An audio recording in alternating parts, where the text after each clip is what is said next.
హన్మకొండలో Nayeem Nagar bridge విషయంలో BRS versus Congress fight పీక్స్కు చేరింది. 9 నెలల్లో కాంగ్రెస్ ప్రభుత్వం చేసిందేమీ లేదని ఈ నెల 25న కేటీఆర్ విమర్శలు చేశారు. వరంగల్ పశ్చిమ ఎమ్మెల్యే నాయిని రాజేందర్ రెడ్డిపై అవినీతి ఆరోపణలు కూడా ఎక్కుపెట్టారు కేటీఆర్. దీంతో ఎమ్మెల్యే నాయిని సవాల్ విసిరారు. ఏ అంశంపై అయినా తాను చర్చకు సిద్ధమని చెప్పారు. నయీం నగర్ బ్రిడ్జ్ మీదకు బహిరంగ చర్చకు రావాలని సవాల్ చేశారు. అంతేకాదు పార్టీ శ్రేణులతో బ్రిడ్జ్ దగ్గరకు వెళ్లారు ఆయన. దీంతో పెద్ద ఎత్తున పోలీసులు మోహరించారు. అక్కడికి బీఆర్ఎస్ నేతలెవరూ రాలేదు. సభ్యత సంస్కారం లేకుండా మాట్లాడిన కేటీఆర్ క్షమాపణ చెప్పాలని నాయిని డిమాండ్ చేశారు.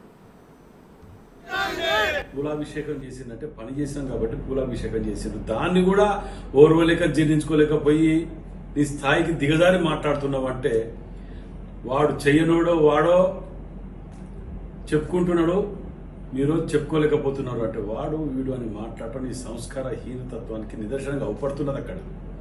అందుకే మేము మాకు పూలాభిషేకం చేసినట్టు ఉత్తగం చేయలే.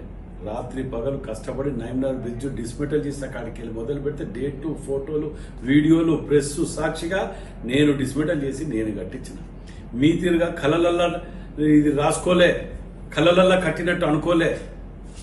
నిజంగా మేము ఫిజికల్గా కట్టించినాం. అది మా గొప్పతనం. నీతిగా కాళ్ళు ముక్కించుకునే అలవాటు వాడు వీడని మాట్లాడుతున్నావు. అదే నేను నోరు తెచ్చి మాట్లాడుతున్నా. ఇంట్లో కూర్చొని కళలు కానీ తాజ్మహల్ కడతా అంటే కడతావా? నిధులు కావద్దా?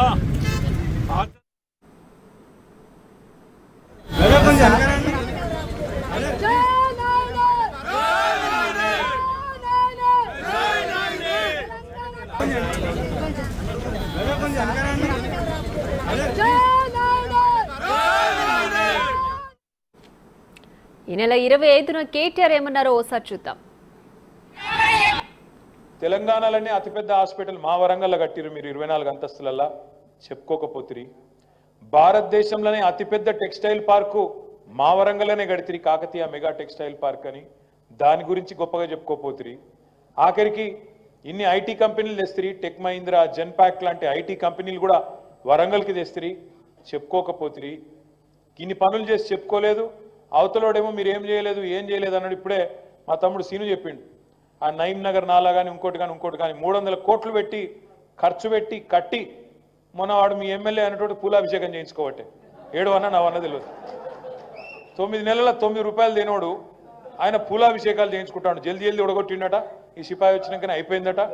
ఈయననే మొదలుపెట్టిండట, ఈయననే అయిపోయిందట, మొత్తం అయిపోయిందట. అట్లా వాడేమో చేయండి చెప్పుకోవటం, మనమేమో చేసింది చెప్పుకోలేదు.